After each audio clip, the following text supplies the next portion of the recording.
Last week was the Easter Vigil, in which millions around the world gathered in darkness around the Easter fire to proclaim that Christ's resurrection is a light that shines through the chasm of death. And from that fire, the Easter candle is lit, taken into the church, and spread throughout the faithful. And that great image of the church slowly being filled with flame, first to the priests, then to the faithful, and then from faithful to faithful. Each candle joyfully sharing its flame, that fire ever divided, but never dimmed, until everything is illuminated by the light of Christ. It's this living parable of Christ's light spreading through the whole world. Today is the last Sunday Mass before finals, and our students are gone. I'm sure you're all happy to leave, but I'll miss you.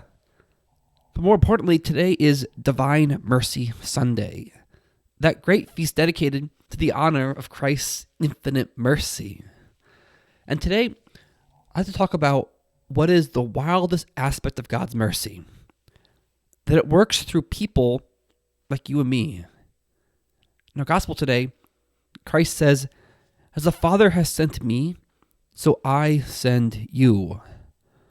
Consider that for a moment. As Christ was sent, you are sent. God's mercy through the apostles who are entrusted with the Holy Spirit. God's mercy through priests and the sacraments and pastoral work. God's mercy through the laity in your everyday life. As Christ has been sent to this world to bring mercy, you too have been sent to be a missionary of mercy. To be Christian means you are a missionary of mercy. But to give mercy, you must first receive mercy.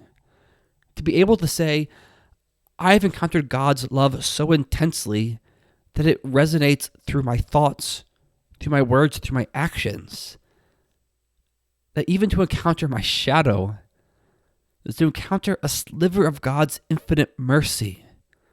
And even that small sliver, that shadow, it brings healing. It's one small ripple that can change my family, change my friends, change the campus, change the whole world. Does your presence bring God's mercy?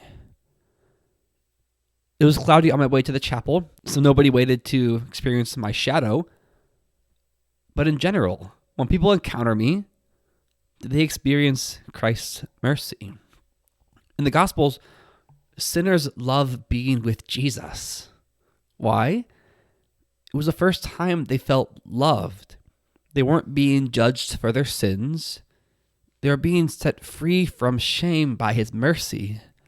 And they had hope for a better life, of being healed. Is that how people feel around you? Do they feel that sliver of God's mercy and love and yearn for more of it? Yearn for the source of life? There's this Russian book called Laurus. It's meant to be an imitation of a medieval hagiography, so the life of a saint. And in this book, Laurus, he's a man that commits a grave sin and goes on pilgrimage to atone. And throughout his pilgrimage, he grows in his ability to channel God's grace and becomes this wise, holy healer. But there's this quote that just sticks with me. Laurus comes to town. It's been ravaged by the Black Plague, and he's there healing people left and right. But there are some he just can't heal. And Laurus says, if I had the light within me, I would have cured him. If I had been holier, this man would not have died. The illness was not too strong. My prayer life is too weak. And to me, if I were a holier priest, more people would encounter God's mercy and be healed. To you, if you were holier, more people would encounter God's mercy and be healed. if I had the light within me, they would not die. Isn't that thought just agonizing? Just that reality that the world needs me to be better, that God needs me to be better, that I need myself to be better, and I'm not. And because of that, we have the consequence of death and sin in all those around me. So much despair, so much anxiety, so much sin. If I just had more peace, more joy, more understanding, more boldness, more love, if I had the light within me, they would not die. Now, a few caveats. First, that's not how it works. Each person is responsible for their own souls before God. They won't be condemned because of my actions or inactions. Loris does not heal people. God heals people and chooses to do so through Loris. If God wanted to heal them and Loris was resistant, God could have used some other means down the line. We're not Pelagians. Their salvation is not up to our human actions. But there's still just the reality of our lives, of our relationships, that we have the potential for a huge impact in our world. That God has chosen us for a great mission. As the Father has sent me, so I send you. Do you see how important you are in spreading the light and mercy of Christ? Think back to the Easter Vigil. That flame traveling through just one person gave the light to so many others. And if that person was gone, the light would not have spread. So many people would be absent to experiencing God's mercy if just one person does not do their job. If just one person is missing. And you are that one person. To be a conduit of God's mercy to your circle of influence, to bring God's light to those in the darkness. But to be a conduit of mercy, to bring His love, to bring His healing, you must first receive God's mercy. Not in a superficial sense, but at a deep, deep level. The deeper the love, the deeper the call to mission. The apostle who went furthest in mission was St. Thomas. He traveled all the way to India. But in our gospel today, we hear he was doubting. He had been hurt so deeply by the death of Christ that he lost the ability to even hope. He opened his heart to Christ, and it utterly broke during the Passion. And he said, I will never be hurt again. I will never believe. But look at what he does next. He shows up. He made himself available to his friends and to Christ because he made space to encounter the risen Christ in his brokenness. Thomas enabled Christ to enter his broken heart and bring healing by inviting him into the pierced heart of Jesus. Put your hand in my side. Feel my heart, feel my love, and be healed. And that deep, deep act of intimacy, that deep, deep act of love, that deep, deep act of mercy. And because of this deep encounter with the mercy of Christ in his brokenness and doubts, Thomas was set on fire to go to the ends of the world.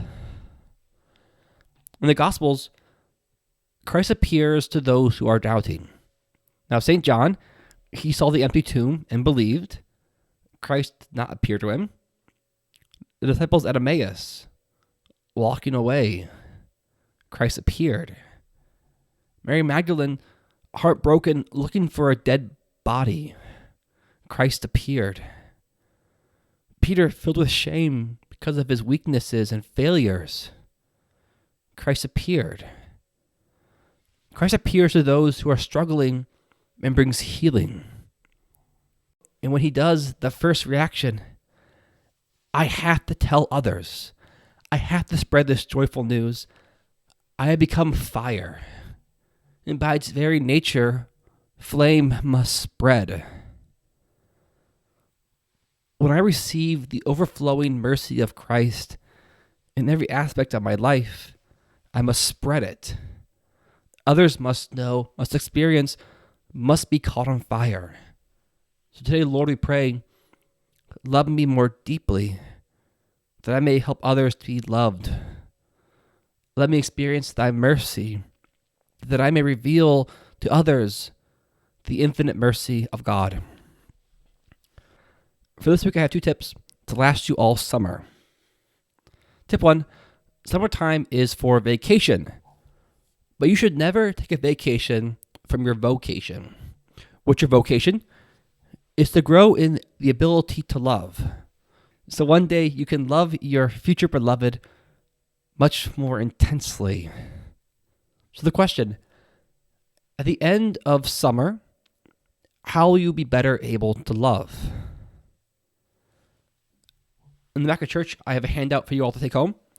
It has 4 statements. First, I will grow closer to God by blank. Fill it in. How will your prayer life grow over the summer? Second, how will you grow closer to neighbor by blank? How will you become closer to your friends and family over the summer? Third, I will grow closer to myself by blank. How will you grow in virtue over the summer?